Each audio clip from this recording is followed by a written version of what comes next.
اعوذ باللہ من الشیطان الرجیم بسم اللہ الرحمن الرحیم السلام علیکم ورحمۃ اللہ وبرکاتہ۔ مجلس اتحاد المسلمین کے شریک معتمد و سابقہ رکن اسمبلی عالی جناب احمد پاشا قادری صاحب، حضرت مولانا ظہیر الدین صوفی صاحب، معزز حاضرین اکرام، بزرگان قوم اور ملت، میرے غیور نوجوان ساتھیوں اور میرے تمام مجلس اتحاد المسلمین کے رفقا، عزیزان ملت اسلامیہ، یہ اللہ کا بڑا فضل و کرم ہے کہ اللہ سبحانہ و تعالیٰ نے ہم تمام کو زندہ رکھا اور اس ماہ مبارک ہم کو عطا کیا۔ اللہ سبحانہ و تعالیٰ نے ہم کو زندہ بھی رکھا اور اللہ سبحانہ و تعالیٰ نے ہم کو ایک موقع دیا کہ ہم رمضان کے اس مبارک مہینے میں اللہ سبحانہ و تعالیٰ کو راضی کریں۔ اللہ نے ہم کو ایک موقع دیا کہ ہم متقی اور پرہیزگار بن جائیں۔ اللہ سبحانہ و تعالیٰ نے ہم تمام مسلمانوں کو ایک موقع دیا کہ ہم سال کے 11 مہینے جو اللہ کی نعمتیں کھاتے ہیں، اللہ یہ دیکھنا چاہتا ہے کہ کیا میرے بندے میری محبت میں میرے حکم پر 30 دن اپنے کھانے کو چھوڑ سکتے ہیں یا نہیں۔ اللہ نے ہم کو موقع دیا کہ ہم میں صبر پیدا ہو۔ اللہ نے ہم کو ایک موقع دیا کہ ہم روزہ رکھ کر غریبوں کی بھوک کو، ان کی تکلیف کو محسوس کر سکے۔ اللہ نے ہم کو موقع دیا کہ ہم اس ماہ مبارک میں اللہ نے قرآن کریم کو نازل کیا، تو اللہ سبحانہ و تعالی ہم کو ایک موقع دے رہا ہے کہ ہم اللہ کے اس کلام کی تلاوت کریں، ہم اپنے اللہ کے کلام سے اپنے رشتے کو مضبوط کریں۔ میری اللہ سے دعا ہے کہ اللہ سبحانہ و تعالی ہم تمام کو رمضان مبارک کے جو اصول ہیں، جو ادب ہے اور اس کے تقاضے ہیں، اللہ ہم تمام کو نبی کریم صلی اللہ علیہ وسلم کے صدقہ طفیل میں ہم کو اللہ موقع دے۔ اللہ ہم کو یہ سلیقہ سکھائے کہ ہم اس ماہ مبارک کا صحیح استعمال کریں، ہم تمام اس میں روزے رکھیں، اس میں زکوٰۃ نکالیں تاکہ ہم متقی اور پرہیزگار بن جائیں۔ میرے عزیز دوستوں اور بزرگوں، میں شروعات میں یہ کہنا ضروری سمجھتا ہوں کہ آج غزہ میں جو فلسطینیوں پر ظلم ہو رہا ہے، پچھلے کئی مہینوں سے فلسطینیوں پر ظلم ہو رہا ہے، بلکہ 5 مہینے سے زیادہ ہو چکے ہیں۔ ظالم اسرائیل کی حکومت معصوم فلسطینیوں کو پر ظلم کر رہی ہے۔ غزہ میں 21 لاکھ فلسطینیوں کی آبادی، 30,000 لوگوں کو کی موت ہو چکی ہے، 15,000 سے زائد معصوم بچوں کو کی موت اس میں ہوئی ہے۔ 21 لاکھ یا 20 لاکھ کی آبادی میں 12 لوگ آج بے گھر ہو چکے ہیں۔ 50,000 سے زیادہ خواتین جو حاملہ ہیں، آج ان کے پاس اسپتال نہیں ہے۔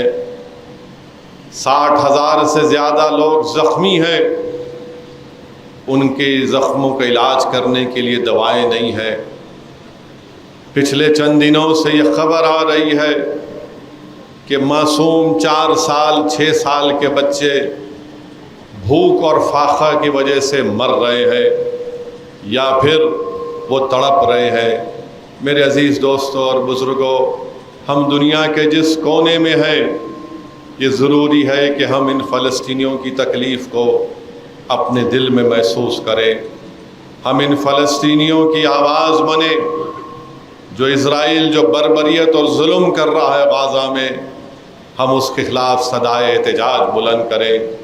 ہم دعاؤں میں اس مقدس سرزمین کے ان جیالوں کے لیے دعا کریں جو مسجد اقصیٰ اور بیت المقدس کی حفاظت کے لیے ٹھہرے ہوئے ہیں۔ میرے عزیز دوستوں اور بزرگوں، جب آپ اور ہم کھانے کے دسترخوان پر بیٹھتے ہیں تو ضروری ہے کہ ہم چند لمحوں کے لیے یہ بھی سوچ لیں کہ اس دنیا میں غزہ کی سرزمین پر لوگ اور معصوم بچے بھوک اور فاقہ سے پریشان ہیں۔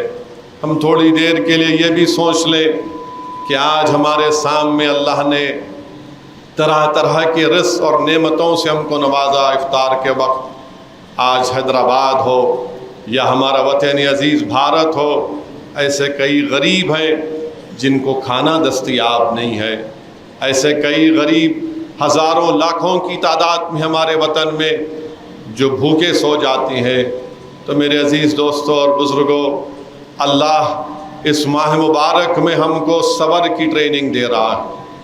اللہ ہم کو پیغام دے رہا ہے۔ علماء کرام نے لکھا اور بولا کہ جب تم سحری کے بعد سے افطار تک نہیں کھاتے ہو تو اللہ یہ پیغام دے رہا ہے کہ تمہارے دل میں، تمہاری سوچ میں، تمہاری فکر میں، تمہاری عادتوں میں ایک تبدیلی آنی چاہیے، اور وہ یہ ہے کہ آج تم اللہ کی رضا کے لیے بھوکے ہو، تمہارے سامنے حلال چیزیں ہیں، تم اس کی طرف ہاتھ لگانا تو چھوڑو، تم دیکھتے نہیں ہو۔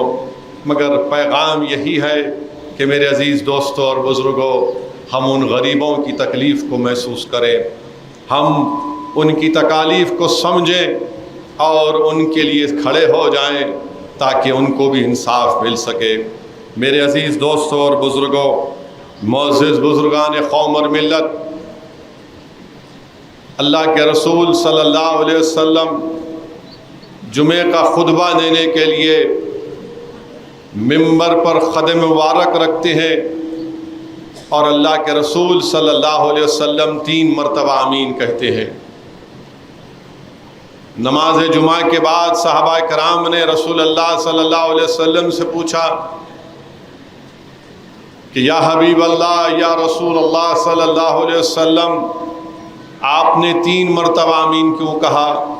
تو اللہ کے رسول صلی اللہ علیہ وسلم نے فرمایا کہ جبریل امین دعا کر رہے تھے، وہ دعا یہ کر رہے تھے کہ ہلاک ہو جائے وہ شخص جس نے اپنے ضعیف ماں باپ کو پایا اور ان کی خدمت نہیں کی۔ تو میں آمین کہا، صلی اللہ علیہ وسلم نے فرمایا۔ جبریل امین دعا کر رہے تھے کہ ہلاک ہو جائے وہ شخص جس نے رمضان کو پایا اور اس نے اپنے رب کو نہیں منایا یا اپنے گناہوں سے توبہ نہیں کی۔ تو میں نے آمین کہی، رسول اللہ صلی اللہ علیہ وسلم نے فرمایا۔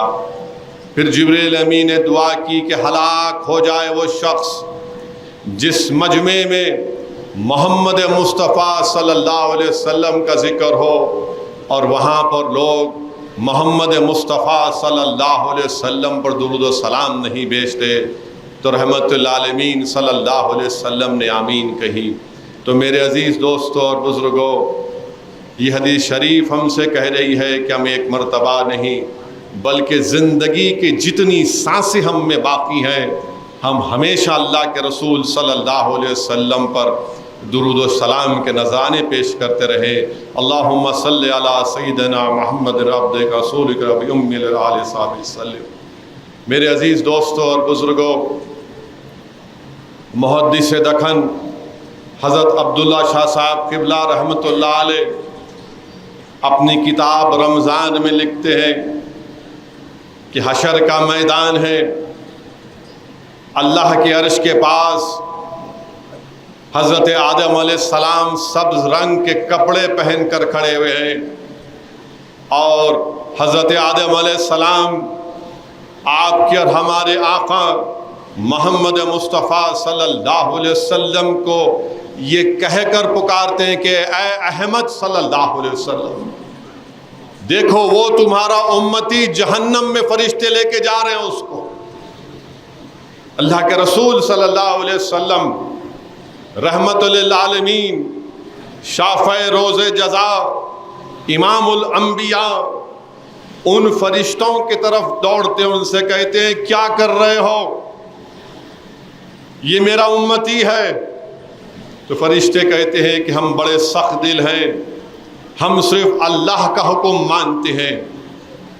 حدیث شریف کے الفاظ محدث دکن نے لکھے کہ اللہ کے رسول صلی اللہ علیہ وسلم اپنا دائنا ہاتھ مبارک اپنے پیشانی تک لے کر، پیشانی پر رکھ کر مڑ کر اللہ کی عرش کی طرف دیکھتے ہیں کہ یا اللہ تو نے مجھ سے وعدہ کیا تھا کہ میری امتی کو تو جہنم میں نہیں ڈالے گا، یا اللہ میری امتی کو جہنم میں مت ڈال۔ تو اللہ سبحانہ و تعالیٰ ان فرشتوں کو حکم دے گا کہ لاؤ اس محمد صلی اللہ علیہ وسلم کی امتی کو دوبارہ اس کے اعمال تو، اور میزان کے پاس اس شخص کو فرشتے لے کر آتے ہیں اللہ کے حکم پر، اس کے اعمال تو لے جاتے ہیں، اور رسول اللہ صلی اللہ علیہ وسلم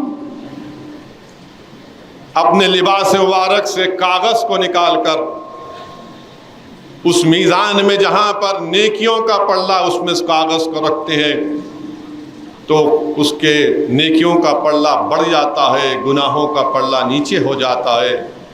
اللہ حکم فرماتا ہے دیکھو اس کی نیکیاں بڑھ چکی ہیں، فرشتوں سے کہتا ہے کہ اس کو لے کر جاؤ، اس کو جنت میں لے کر جاؤ۔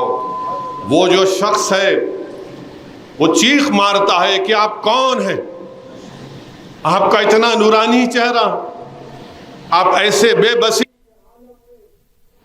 جب فرشتے مجھے جہنم کی طرف لے کر جا رہے آپ نے مجھے بچا لیا، آپ کون ہیں بتائیے۔ تو رسول اللہ صلی اللہ علیہ وسلم فرماتے ہیں کہ میں وہ ہوں جس کو دنیا میں تم رہ کر تو نے مجھ پر درود و سلام کے نذرانے پیش کرتا تھا۔ تو میرے عزیز دوستوں اور بزرگوں، جتنی زندگی ہماری باقی ہے اللہ کے حکم سے، اس کی ایک ایک سانس پر شکر ادا کرو۔ اللہ نے جو زندگی ہم کو دی ہے اس کے ایک ایک سانس کا شکر ادا کرو، اور متقی اور پرہیزگار بننے کی کوشش کرنا ہے، اور رسول اللہ صلی اللہ علیہ وسلم پر درود السلام کے نذرانے پیش کرتے رہنا۔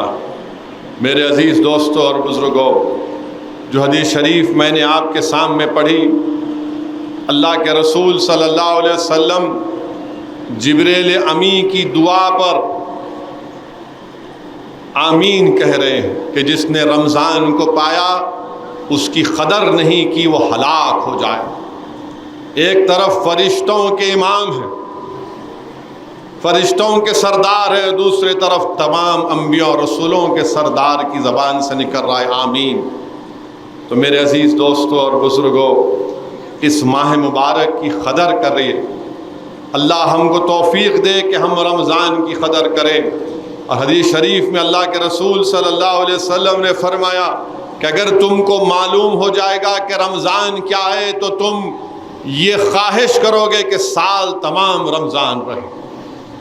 میرے عزیز دوستوں اور بزرگوں، حدیث شریف میں آیا کہ یہ وہ ماہ مبارک ہے جس میں جہنم کے دروازوں کو بند کر دیا جاتا ہے، یہ وہ ماہ مبارک ہے جس میں شیاطین کو اللہ جکڑ دیتا ہے، قید کر دیتا ہے، یہ وہ ماہ مبارک ہے میرے عزیز دوستوں اور بزرگوں کہ اس کے ہر ساتھ میں اللہ غفور رحیم، رسول اللہ صلی اللہ علیہ وسلم کی امت کے گناہ گاروں کی مغفرت کرتا ہے اگر وہ توبہ کے لیے ہاتھ اٹھاتے ہیں۔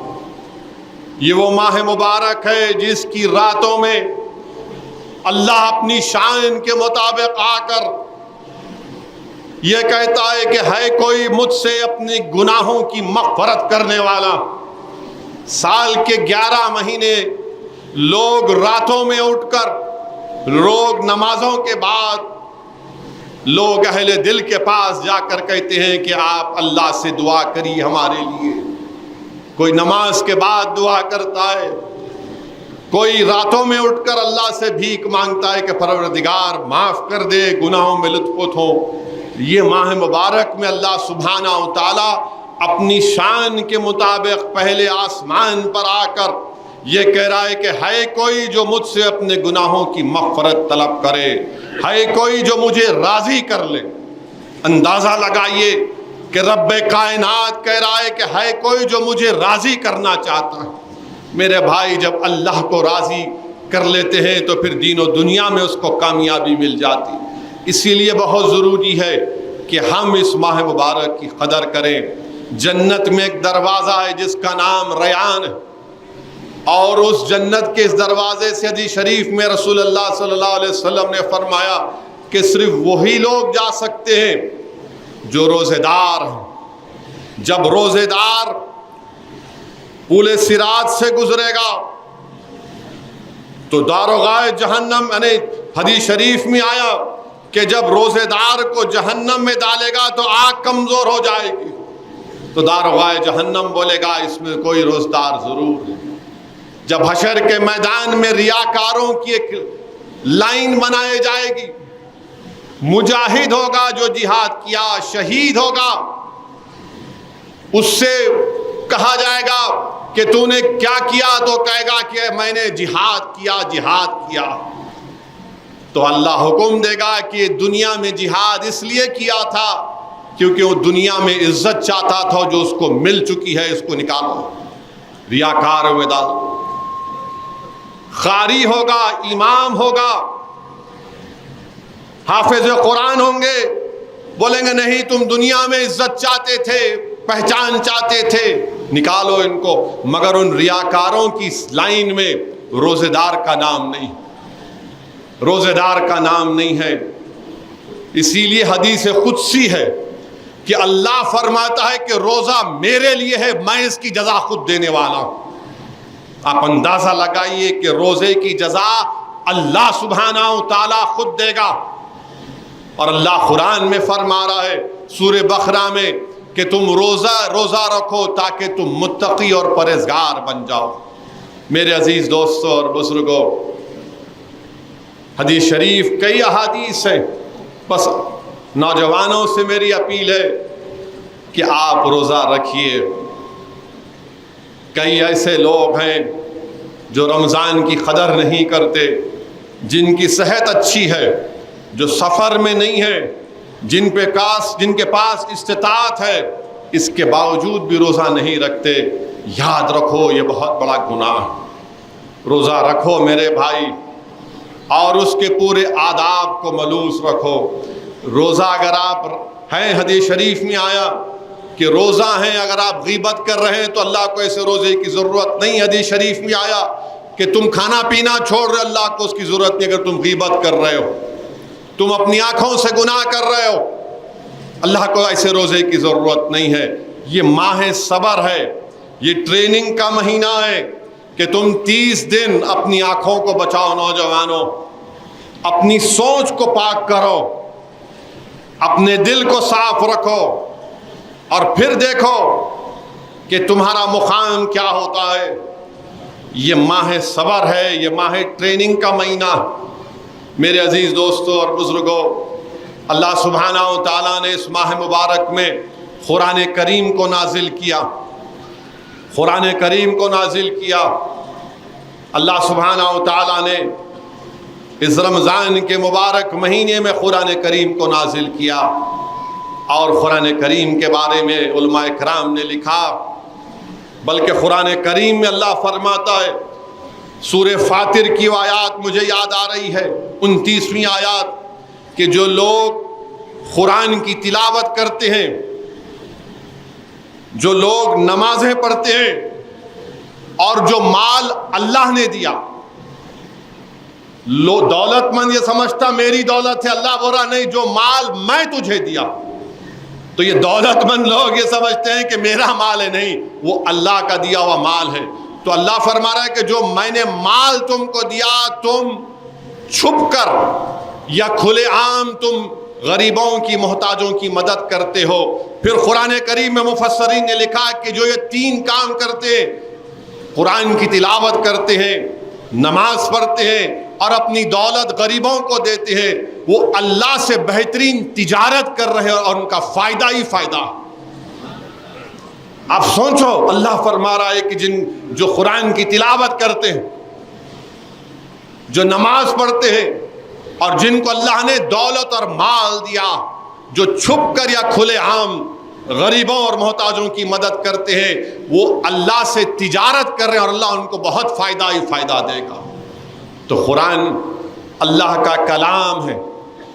اللہ نے ہر نبیوں کو، رسولوں کو اللہ نے معجزے دیے۔ علماء کرام نے لکھا کہ جس زمانے میں حضرت موسیٰ علیہ السلام آئے، اس زمانے میں جادوگروں کا بڑا زور اور اثر تھا، تو اللہ سبحانہ و تعالیٰ نے حضرت موسیٰ علیہ السلام کو عصائے موسیٰ دیا کہ جب وہ اپنا عصا پھینکتے جادوگروں کے سامنے تو ان کا جادو ختم ہو جاتا۔ جس زمانے میں اللہ نے حضرت عیسیٰ علیہ السلام کو بھیجا، وہ زمانہ فن طب کے عروج کا زمانہ تھا اس زمانے کے لحاظ سے، تو اللہ نے حضرت عیسیٰ علیہ السلام کو ید بیضا عطا کیا کہ جب حضرت عیسیٰ علیہ السلام اپنا ہاتھ نابینا کے چہرے پر رکھتے تو اس کی آنکھوں میں بینائی آ جاتی، جب وہ مردوں کو قم باذن اللہ بولتے تو اس میں جان آ جاتی، اور جب اللہ نے محمد مصطفیٰ صلی اللہ علیہ وسلم کو اس کائنات میں بھیجا، وہ زمانہ فصاحت اور بلاغت کا زمانہ تھا۔ عربوں کو اپنی زبان پر بڑا ناز تھا، وہ ساری دنیا کو عجمی سمجھتے تھے، گونگا سمجھتے تھے، تو اللہ نے قرآن کریم کا معجزہ دیا جو فصاحت اور بلاغت کا ایک شاہکار ہے۔